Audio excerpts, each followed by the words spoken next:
Entonces, vamos a la palabra del Señor y vamos a ir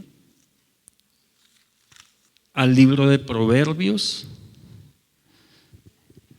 capítulo 4, versículo 23. Todos los versos que vamos a leer son de la Nueva Traducción Viviente. Proverbios capítulo 4, versículo 23. Y vamos a leer la palabra con el favor del Padre, del Hijo y del Espíritu Santo. Gloria a Dios. Sobre todas las cosas, cuida tu corazón, porque éste determina el rumbo de tu vida. Voy a volverlo a leer. Sobre todas las cosas, cuida tu corazón, porque éste determina el rumbo de tu vida. Amén y amén. Padre, te doy gracias por tu palabra, Señor. Te pido en el nombre de Cristo Jesús que cumpla el propósito para el cual va a ser enviada, Señor. Séllala en cada mente y en cada corazón por tu Espíritu Santo, y que sea de honra para ti y de gran bendición para todos los que la vamos a recibir en Cristo Jesús. Amén y amén. Hoy vamos a ir con la segunda parte de El secreto de la vida. El domingo anterior empezamos este mensaje y vamos a terminarlo hoy. Y recordábamos que nosotros tenemos un corazón físico. Los que estuvieron, lo vamos a repasar un poquitín. Tenemos un corazón físico el cual hay que cuidar con hábitos saludables, amén, como una alimentación bien balanceada, haciendo ejercicio con regularidad y controlando el estrés principalmente. Incluso les di una fórmula muy buena para el estrés, amén. A mí me ha dado muy buen resultado, entonces por eso se las puedo recomendar, o sea, sirve, sí funciona, y es la oración.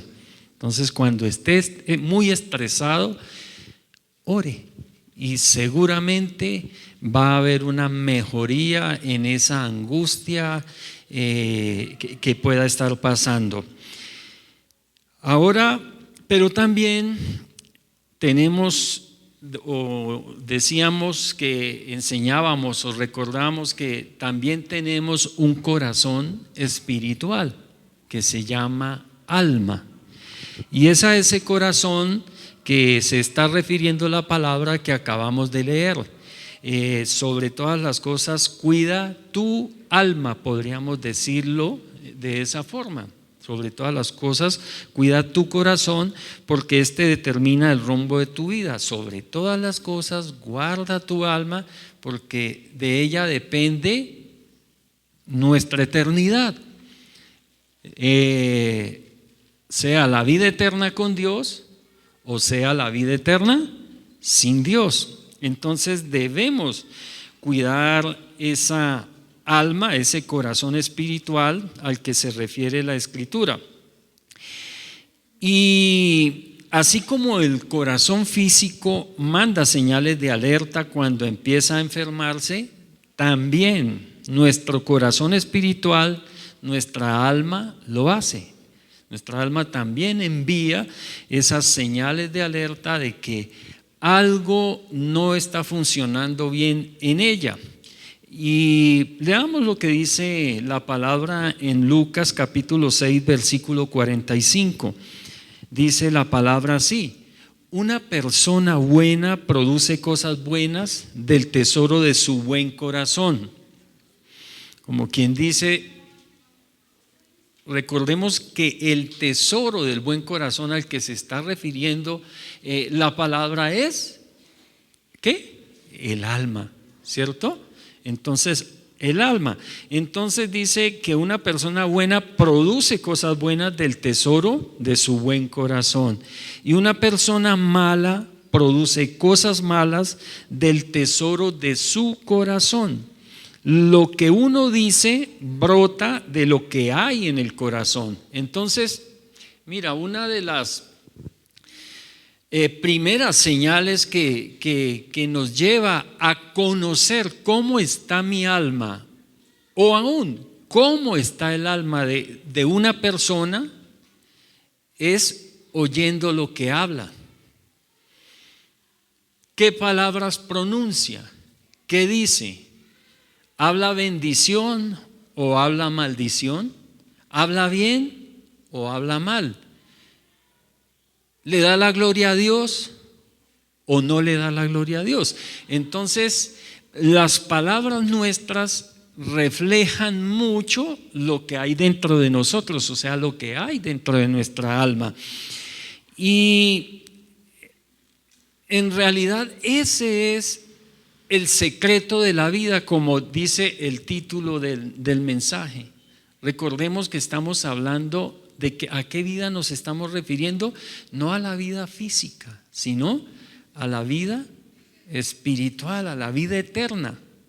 Y ese es el secreto para tener vida eterna con Dios. Cuidar nuestro corazón, cuidar nuestra alma, guardar nuestra alma de todo lo malo. Entonces, dice en Hebreos capítulo 2, el versículo 3 dice lo siguiente: entonces, ¿qué nos hace pensar que podemos escapar si descuidamos esta salvación tan grande?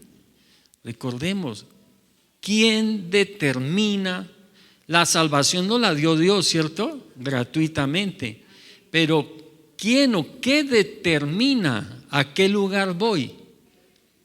A donde vaya mi alma, allá voy a ir yo, todo mi ser. Entonces, por eso es importante cuidar el alma. ¿Y qué nos hace pensar que podemos escapar si descuidamos esta salvación tan grande? Nosotros podíamos decir de otra forma lo que la palabra nos quiere decir. ¿Qué nos hace pensar que podemos escapar si descuidamos el estado de nuestra alma? Porque ahí es donde llega la salvación nuestra. Cuando le abrimos la puerta del corazón al Señor, Él entra a nuestra alma, llena nuestra alma. Vamos a recordar qué es el alma rápidamente. Esto lo hemos visto muchas veces, pero recordémoslo, a veces se nos olvida fácilmente. Y el alma es donde somos nosotros mismos, siempre lo digo así.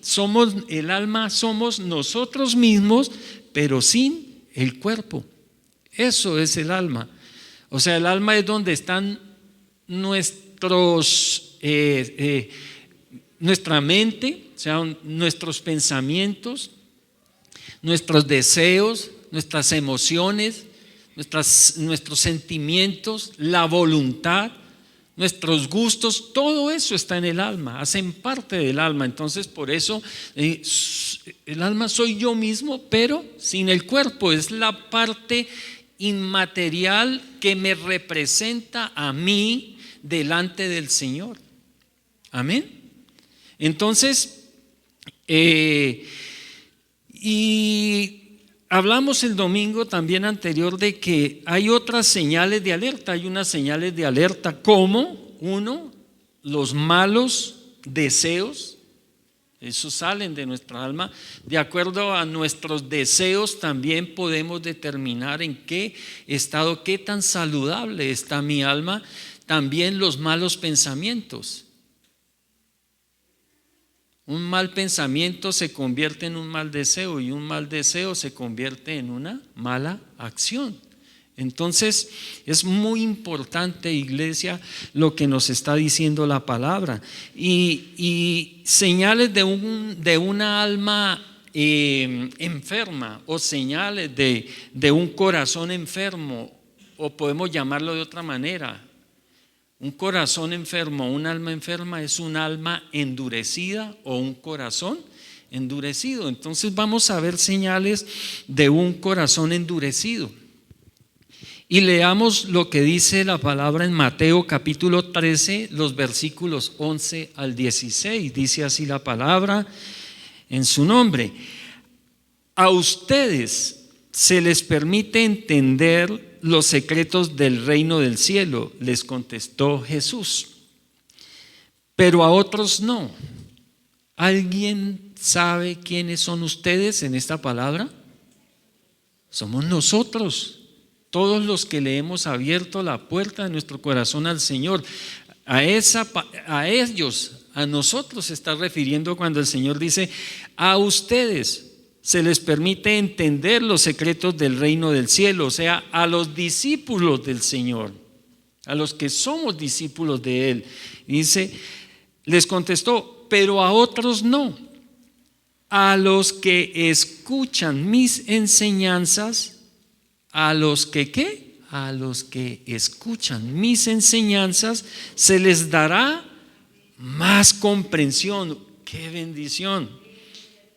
Y tendrán conocimiento en abundancia. O sea, el Señor, al darnos más conocimiento, ¿qué nos hace? Sabios. ¿Recuerdan que nosotros somos los sabios de este tiempo?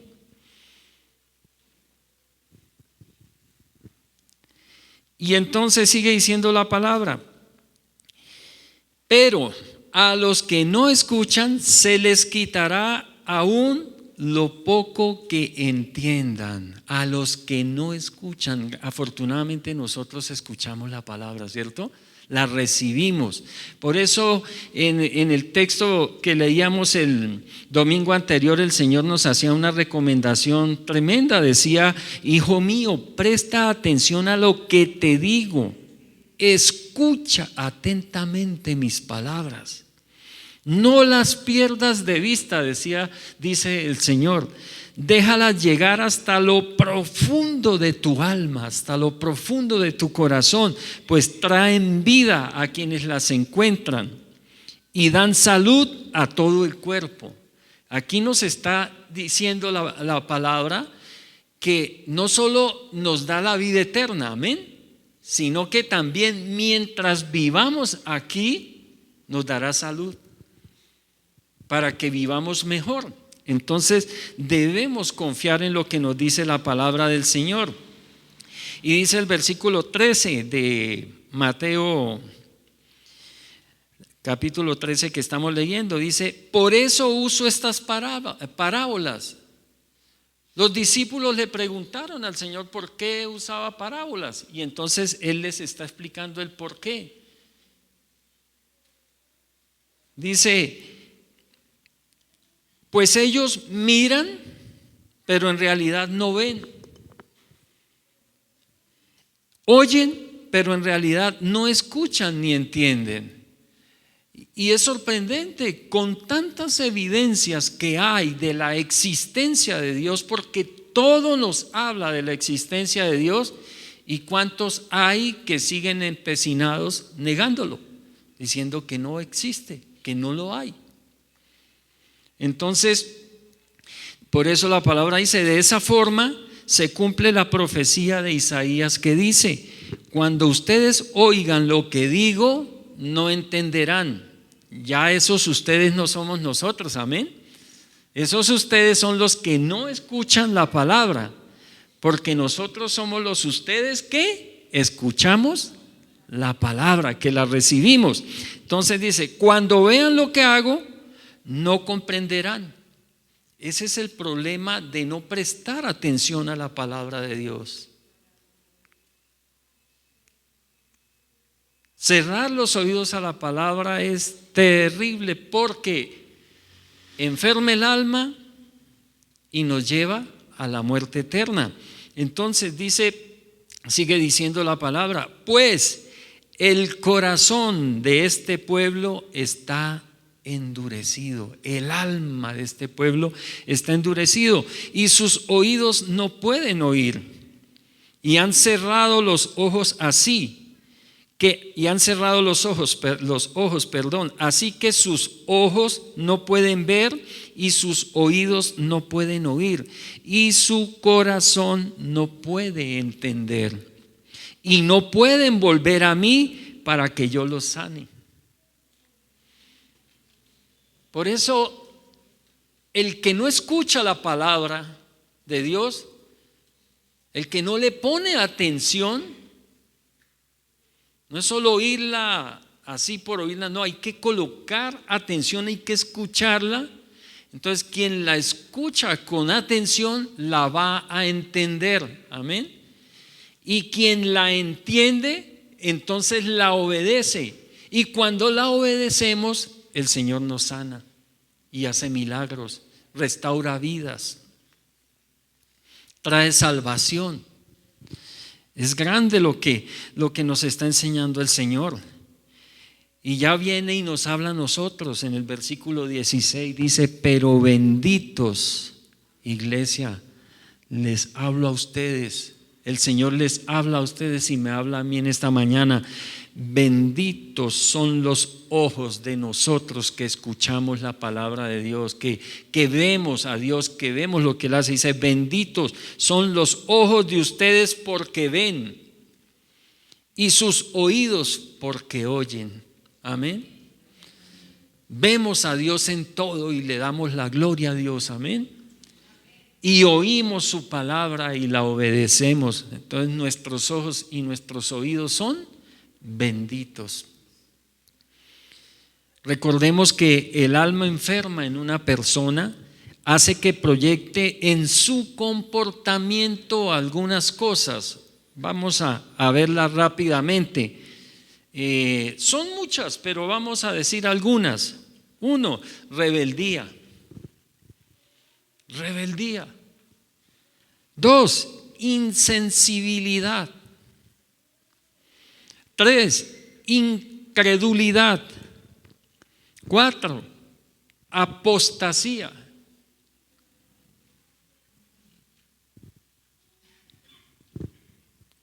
'¿Por qué se abandona la fe? ¿Por qué no se vuelve a la iglesia? Porque se permite que nuestra alma se enferme. Dejamos de oír la palabra y de ponerle toda nuestra atención para escuchar cualquier otra cosa. Y nos dejamos contagiar de la apostasía que hay en el mundo, de la mentira que hay en el mundo. También indisciplina. Y un alma enferma muestra desorden en las personas. Pongámosle mucha atención, iglesia, cuando hay demasiado desorden en nuestras cosas. No hablo de orden total, quizá todo no puede estar en completo orden, un orden total, pero sí debe haber orden en nuestra vida familiar, orden en nuestras finanzas.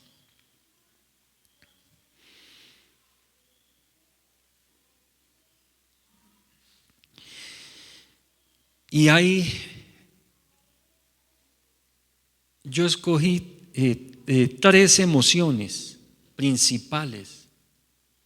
Son muchas emociones, nosotros tenemos muchas emociones, pero escogí 3 emociones principalmente en las que se reúne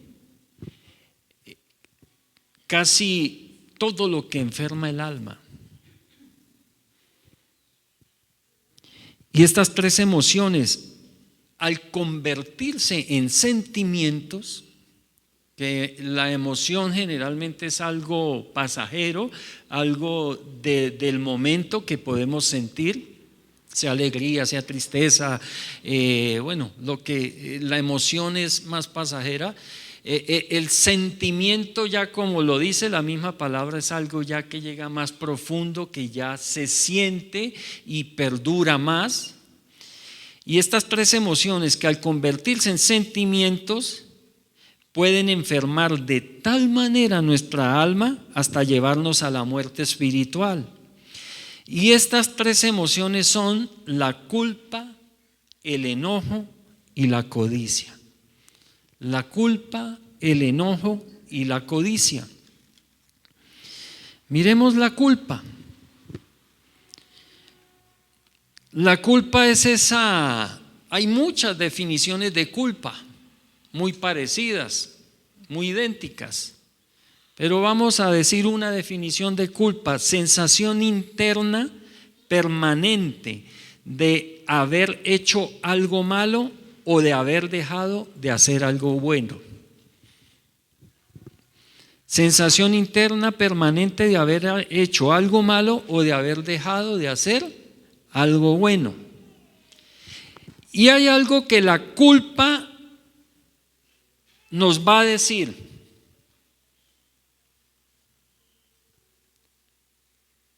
La culpa nos dice que siempre estamos debiendo. La culpa va a hablar a nuestra alma, a nuestro corazón, y siempre que nos estamos culpando, nos está diciendo que algo estamos debiendo. Por como decíamos ahí en la definición. Algo malo hicimos o algo bueno dejamos de hacer, entonces estamos debiendo. Y nuestra respuesta a la culpa debe ser o el antídoto contra la culpa o el remedio contra la culpa, que lo encontramos en la misma palabra de Dios. Dice en Proverbios capítulo 28, el versículo 13, dice: los que encubren sus pecados, ¿qué pasa? No prosperan. Pero si los confiesan y los abandonan, recibirán misericordia. Entonces, nuestra respuesta a la culpa debe ser confesión y arrepentimiento, iglesia, para dejar de culparnos. Sí, pecamos, sí, hicimos algo mal, pues confesémosle a Dios. Abogado tenemos, amén, a Jesucristo el justo, para ir con nuestra culpa, esa culpa, eso que nos atormenta, y pedirle perdón, confesarle lo que hicimos, lo que creímos que hicimos mal.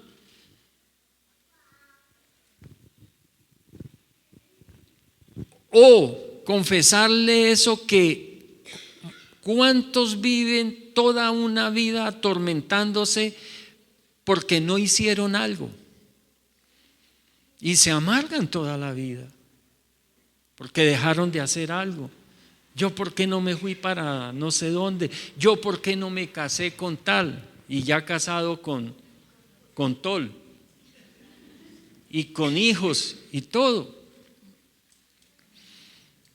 Y siguen lamentándose, mis hermanos. El remedio para quitarnos esa sensación horrible de que somos culpables, de que le estamos debiendo a alguien algo, pues confesarle al Señor eso. Amén. Y hay culpa que, mire, hay culpa que incluso hay culpa que es para salvación, para liberación. Y hay culpa que es para condenación. A esa culpa es que me estoy refiriendo yo, porque hablemos un ejemplo de culpa para salvación. Quizá lo que le pasó a Pedro. Pedro negó al Señor y se sintió culpable. Pero ¿qué hizo Pedro? ¿Se echó a morir por eso? No. Se lo confesó al Señor y se arrepintió, amén, y el Señor lo restauró. Y miren la bendición que fue Pedro, y ha sido Pedro y seguirá siendo Pedro para todos los que seguimos al Señor, por el ejemplo que nos dio, por los escritos que nos dejó, por todas las cosas. Pero una culpa para maldición. Judas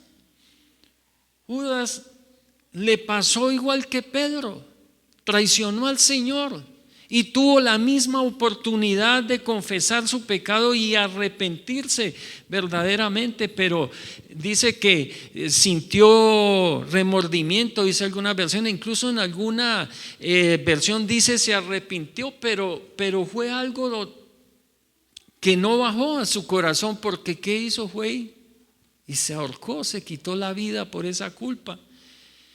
Y muchos quizá no se quiten la vida inmediatamente porque se sienten culpables de algo, pero sí apagan toda una vida. Y toda la vida se sienten culpables. Cuando llegamos y creímos en el Señor, esa fe nos lleva a reconocer que Jesucristo murió por todos nosotros y derramó su sangre por todos nosotros, amén. Por todos, Él derramó su sangre por todos y derramó su sangre para perdonar absolutamente todos los pecados. Así que no puede quedar culpa en nosotros. Dice la palabra que nos hace aceptos en el amado y nos hace justos, nos justifica. Entonces, iglesia, si sigues con esa culpa, confiéseselo al Señor y arrepiéntase.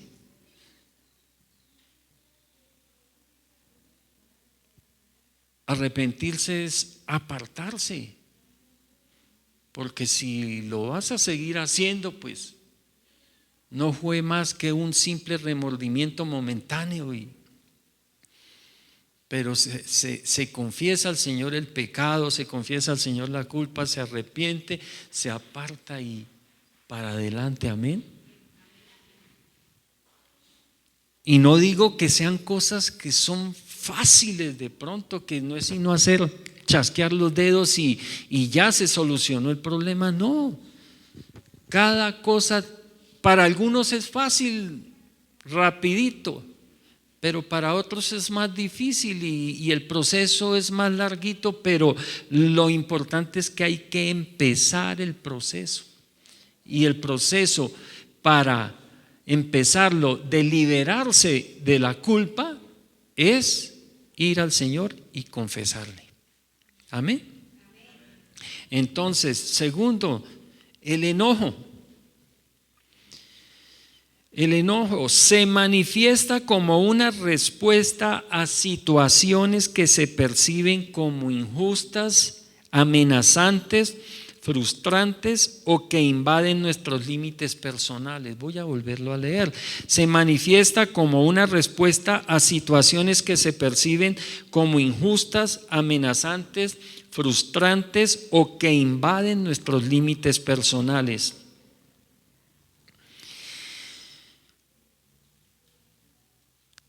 Si la culpa nos dice que siempre estamos debiendo, el enojo, ¿sabe qué nos dice? Que siempre nos están debiendo. La culpa nos dice, estoy debiendo. Pero el enojo nos dice, me están debiendo.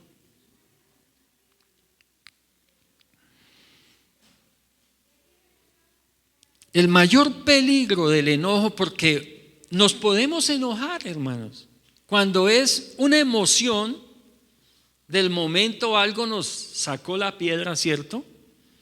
Nos dijeron algo que nos ofendió, como leímos en la definición, cuando percibimos algo injusto, algo que nos amenaza, algo que nos frustra, o que invadió se nos metieron a la cocina, invadió nuestros límites personales, como decimos, se nos metieron a la cocina y nos juzgaron o algo y nos ofendimos y nos dio enojo. Listo, nos puede dar enojo, no hay problema. Airaos, pero no pequéis, nos dice la palabra del Señor.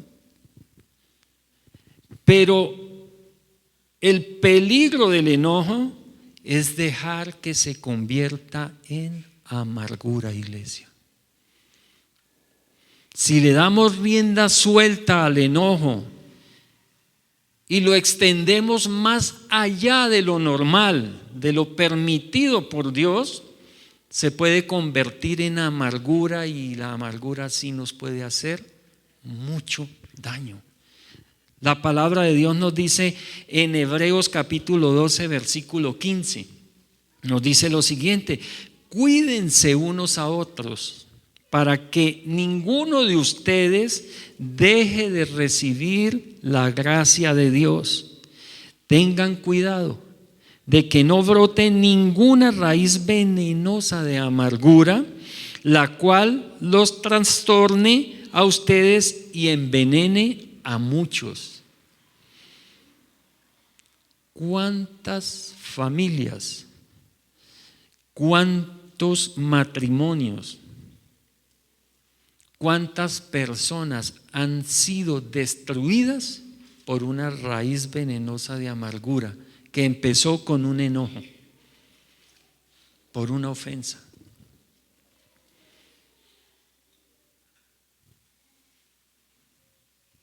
Y hay cosas, claro, ofensas muy graves. Nos pueden ofender cosas gravísimas. Una violación de un hijo. Un borracho en el vehículo atropelló a un ser querido y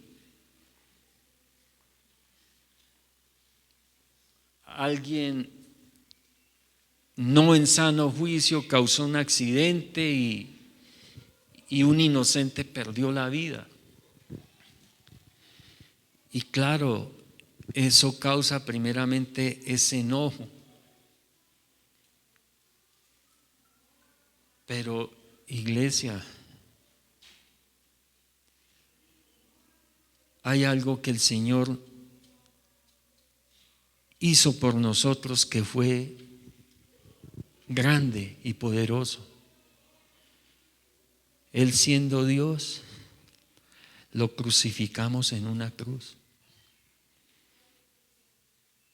¿Nos podemos imaginar lo que significa eso? ¿Acaso tenemos nosotros la fuerza y el poder para dominar al Dios todopoderoso que hizo los cielos y la tierra? Y se dejó llevar por nosotros a una cruz.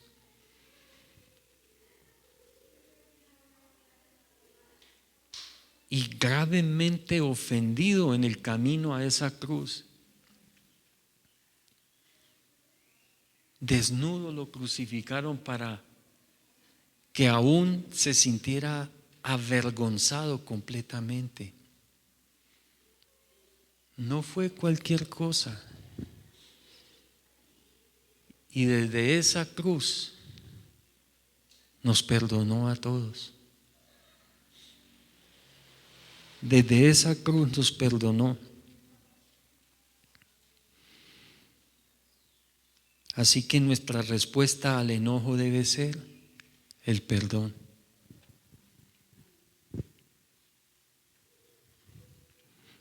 Claro, hay cosas difíciles de perdonar. Hay ofensas muy graves que son muy difíciles de perdonar. Pero yo creo que no hay ofensa más grave que la que nosotros hacemos con el Señor. Y aún después del Señor haber hecho ese sacrificio y diciendo: esto lo hice por todos ustedes para perdonarle absolutamente todos sus pecados, ¿cuántos de nosotros seguimos pecando sabiendo que estamos ofendiendo a ese Dios todopoderoso?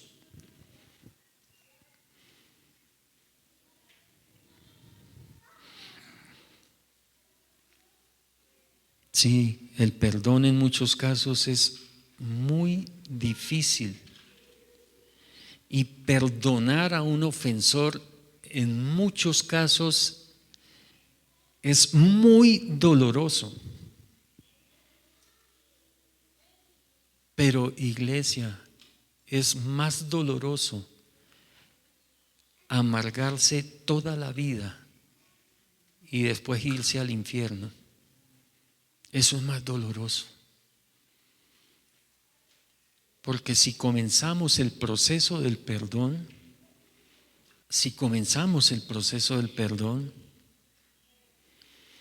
iglesia, y el proceso del perdón, ¿saben cómo inicia? Con el remedio para la culpa. Confesando.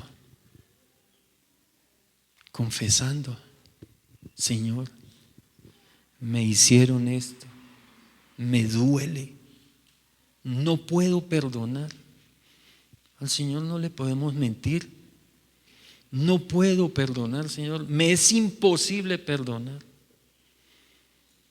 Si tú me ayudas, Señor, esto lo pongo delante de ti. Iglesia, duele soltar eso, porque el corazón humano, el alma humana dice venganza.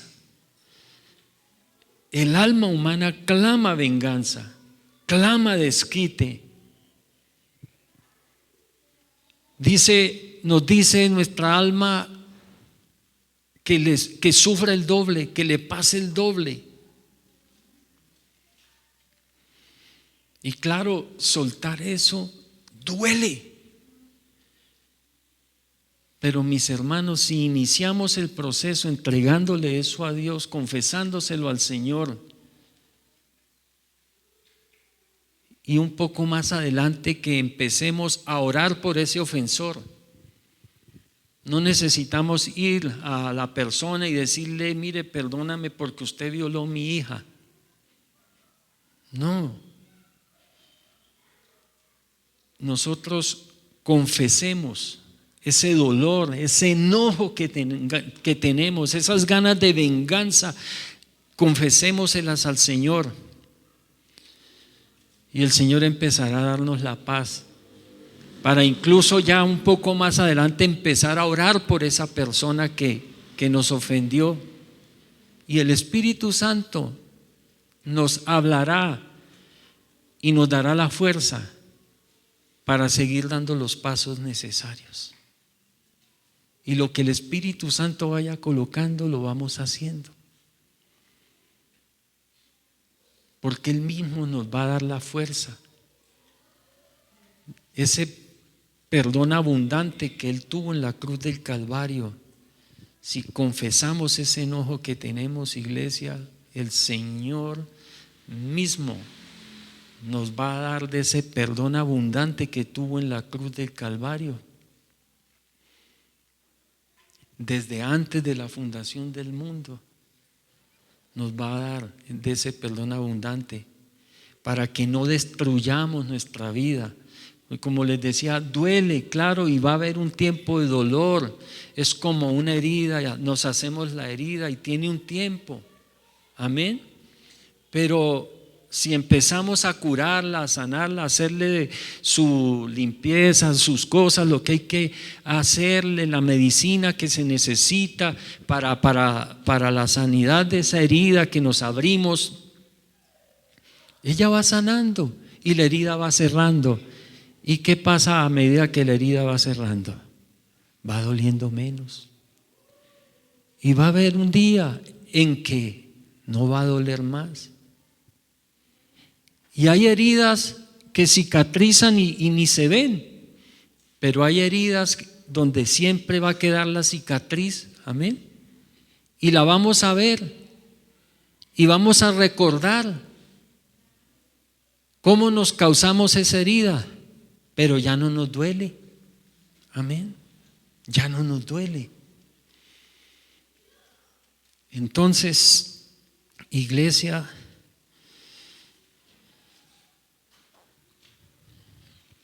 recordemos que el perdón sana el enojo y no permite que caigamos en la amargura. Porque el dolor que causa el perdonar es muchísimo más corto que el dolor que causa el no perdonar.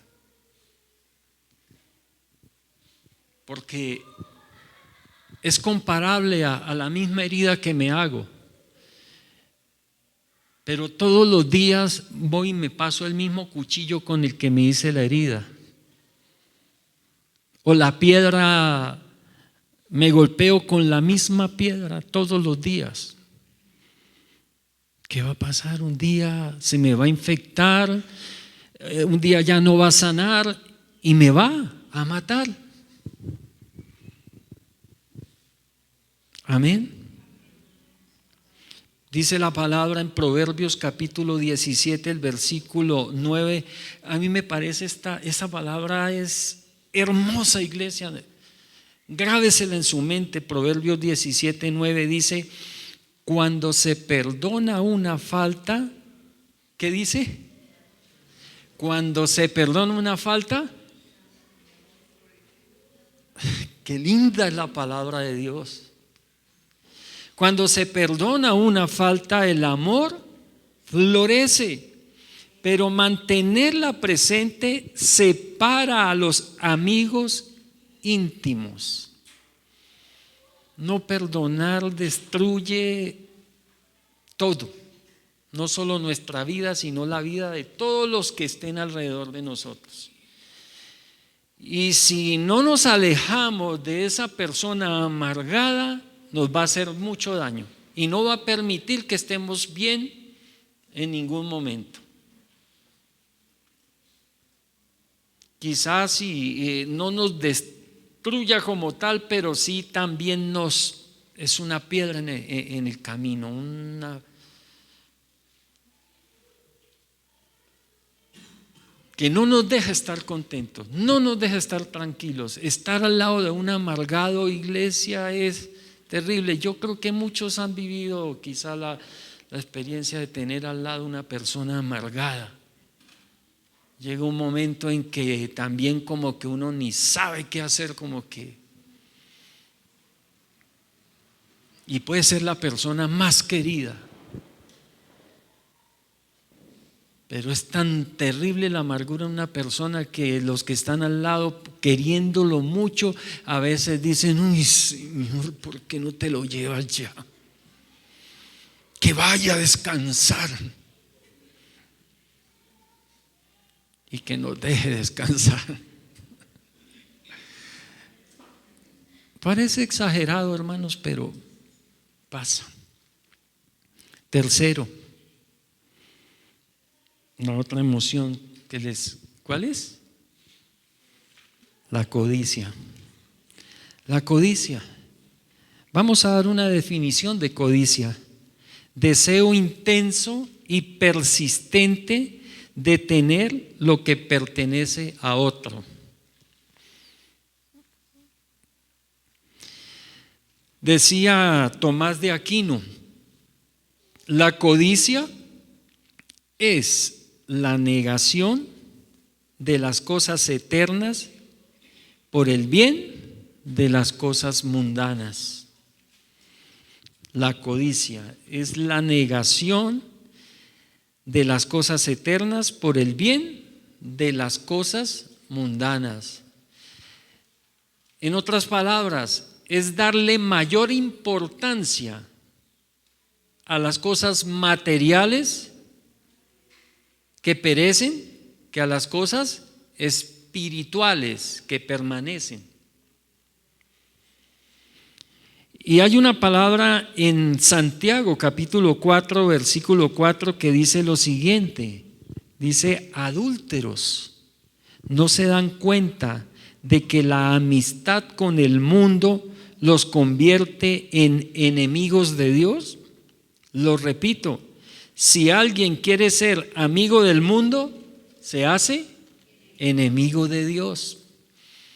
Entonces, cuando nuestro Dios son las cosas materiales, son las cosas de este mundo, los deseos por las cosas de este mundo, el goce de este mundo, Cuando ese es el Dios que nos mueve, es todo nuestro propósito en esta tierra, la palabra nos dice que nos estamos convirtiendo en enemigos de Dios.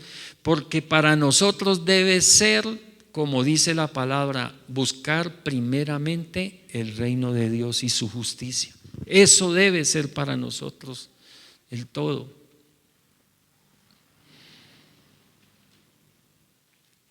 Y saben, la culpa nos dice que siempre estamos debiendo, ¿cierto? El enojo nos dice que siempre nos están debiendo, ¿cierto? La codicia también nos habla. ¿Y sabe qué nos dice la codicia? Siempre me estoy debiendo. Claro, siempre merezco más. Uy, ¿por qué la esposa de ese es tan bonita y la mía? ¿Ah? No lo digo por la mía, ¿no? Porque yo vivo feliz con mi esposa y para mí es la más bonita de todas, con el perdón de las demás. Pero en verdad, el codicioso vive mirando qué tienen los demás. Y muy cerca de la codicia está la envidia. Un codicioso es envidioso por naturaleza. A la vez es celoso por naturaleza. Porque un codicioso siempre está viendo qué tienen los demás y dice, pero ¿por qué se tiene esto y yo no lo tengo? Y muchas veces, hablándolo materialmente, tienen más que al que le están deseando algo, del que están deseando algo. O sea, la codicia nos dice, siempre me estoy debiendo, me debo, me la merezco. Es que yo soy el que me merezco eso. Yo era el que me merecía ese puesto, ¿por qué se lo dieron al otro? Yo soy el que me merezco esa vida.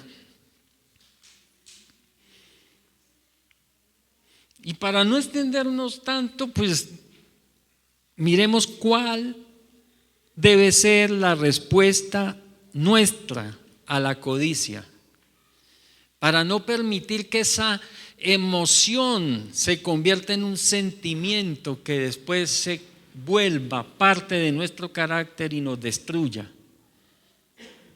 Leamos lo que dice en Proverbios capítulo 21, el versículo 26.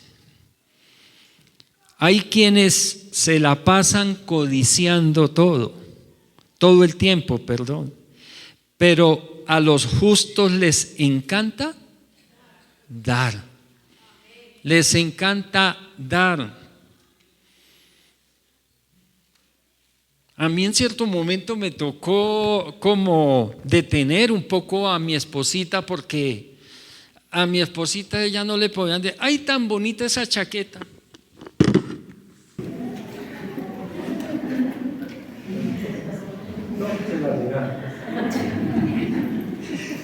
No, mi esposa.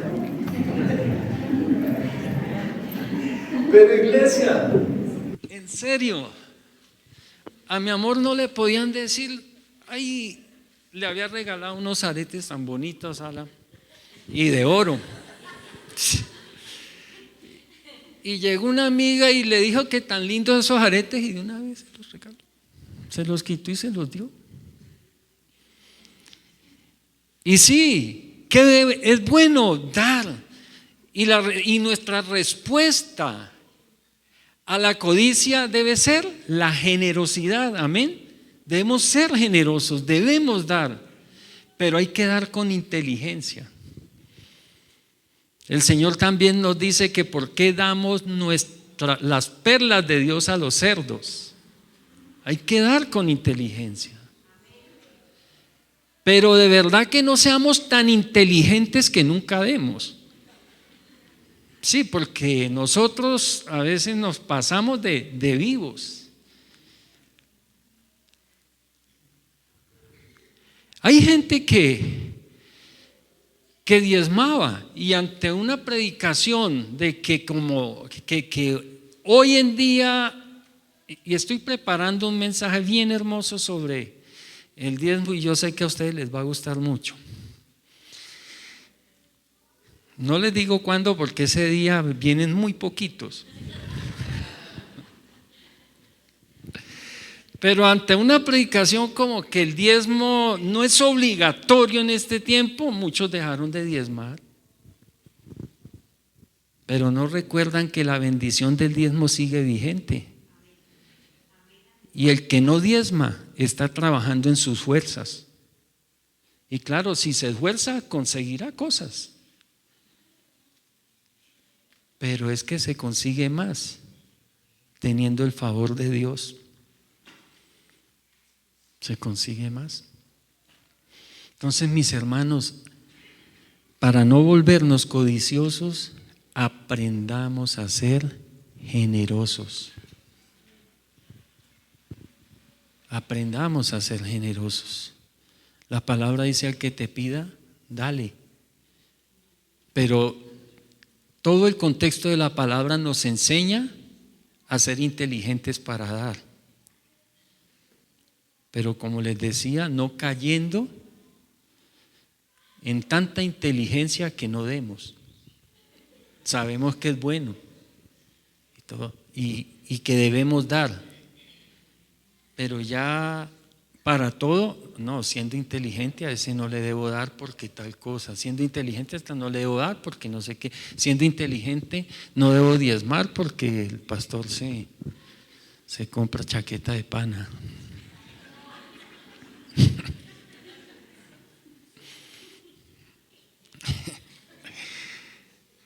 Amén, iglesia. Entonces, no olvidemos la generosidad. Y vamos a ir a la palabra en Oseas capítulo 5. Estas tres emociones que les acabo de nombrar, la culpa, el enojo, la codicia, resumen, casi todas las emociones que pueden dañar nuestra alma, y de eso se trata, que cuidemos nuestra alma, amén, que la guardemos. Y hay una palabra impresionante en Oseas capítulo 5 versículo 15 que dice el Señor: entonces regresaré a mi lugar, dice el Señor, entonces regresaré a mi lugar hasta que reconozcan su culpa y se vuelvan a mí. La codicia hay que confesarla. La culpa hay que confesarla, el enojo hay que confesarlo. Todo inicia por ahí. Para tener sanidad de estas cosas, inicia por confesar y arrepentirnos y luego orar. Y dice el Señor que hasta que reconozcan su culpa y se vuelvan a mí, entonces Él regresa a su lugar. Amén. O sea, ¿cuál es su lugar? Sabemos que Él está en mi corazón, amén. Está en nuestro corazón, está en nuestra alma, y Él no se ha ido de ahí. Todo el que lo ha recibido y le abrió la puerta de su corazón, a Él entró y Él no lo va a abandonar, ahí está. Pero ¿por qué dice que regresaré a mi lugar? Porque el lugar de Dios, a pesar de que mucho está allí en nuestra alma, el lugar de Dios siempre debe ser el primer lugar. Y por el enojo no está en el primer lugar, por la culpa no está en el primer lugar, y por la codicia no está en el primer lugar. Y el lugar de Dios en nosotros siempre debe ser el primero. Él siempre debe ser las primicias en todo, en todo. Amén.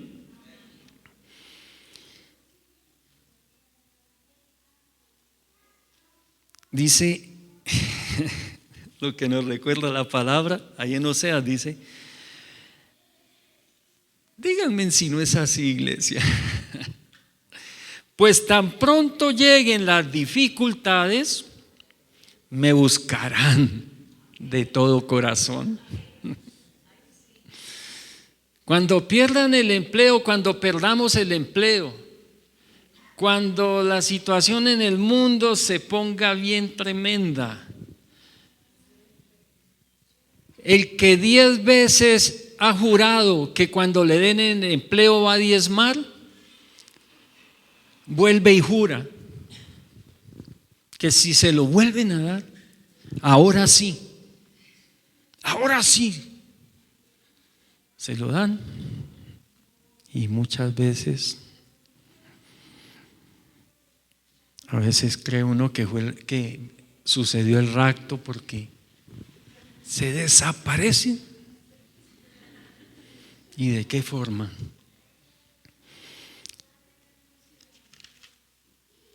Entonces, iglesia, el secreto de la vida eterna es cuidar nuestro corazón, amén, es cuidar nuestra alma. Decía el salmista en el Salmo 139, los versículos 23 al 24, decía: examíname, oh Dios, y conoce mi corazón, pruébame y conoce los pensamientos que me inquietan. Señálame cualquier cosa en mí que te ofenda y guíame por el camino de la vida eterna. Qué bueno poderle decir al Señor: Señor, examíname, ayúdame a examinar este corazón para que nada lo corrompa.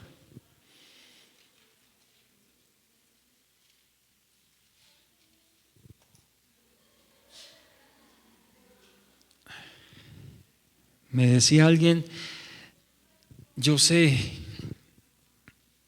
duré muchos años culpando a Dios de la quiebra de mi empresa. Unos socios lo habían estafado, no sé qué era lo que había pasado, y lo cierto es que por unos malos manejos de los socios la empresa quebró y él culpando a Dios. Pero ese día me decía: pero reconozco, pastor, que yo era enemigo del diezmo. Y dice: me estoy levantando. Ya llevaba como unos 5 años volviendo había montado ya un negocio. Dijo: me estoy levantando, pero es sorprendente. Gracias a Dios que se me cayó esa venda y empecé a diezmar y estoy viendo la gloria de Dios. Porque antes, aunque manejaba mucho dinero, muchos empleados y muchas cosas, dijo, no tenía paz incluso. Y ahora estoy siendo bendecido y tengo mucha paz. Es mejor ir de la mano de Dios, iglesia. En todo, en todo. Y en Ezequiel capítulo 36, los versículos 26 al 27, dice la palabra y nos dice a todos nosotros: les daré un corazón nuevo y pondré un espíritu nuevo dentro de ustedes. Les quitaré ese terco corazón de piedra y les daré un corazón tierno y receptivo.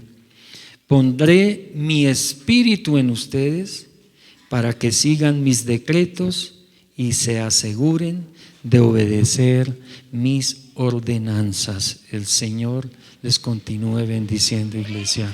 Aleluya, Padre. Gracias por tu palabra. Bendito Dios. Tú te acercas a mí, me atrapas con cuerdas de amor. Sé que tú